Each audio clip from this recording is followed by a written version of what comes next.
అమెరికాలో ట్రంప్ని కెలకడం ప్రారంభించారు. ఏది ట్రంప్ని అధ్యక్ష స్థానం స్వీకరించడానికి వీల్లేదు, ఆయన ఆపేయాలి అంటూ. ఎవడాపుతాడు?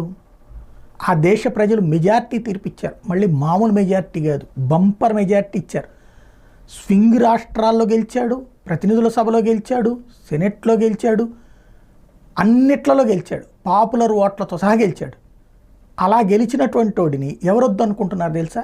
అక్కడికి వచ్చినటువంటి చొరబాటుదారు తమ తమ దేశాల్లో బ్రతకడానికి అవకాశం లేదంటూ మీ దేశంలో బ్రతుకుతాం అవకాశం ఏమని వచ్చినోడు ఈ దేశంలో ప్రభుత్వం ఎవడుండాలో డిసైడ్ చేస్తానంటున్నాడు, ఈ దేశ అధ్యక్షుడు ఎవడుండాలో డిసైడ్ చేస్తానంటున్నాడు.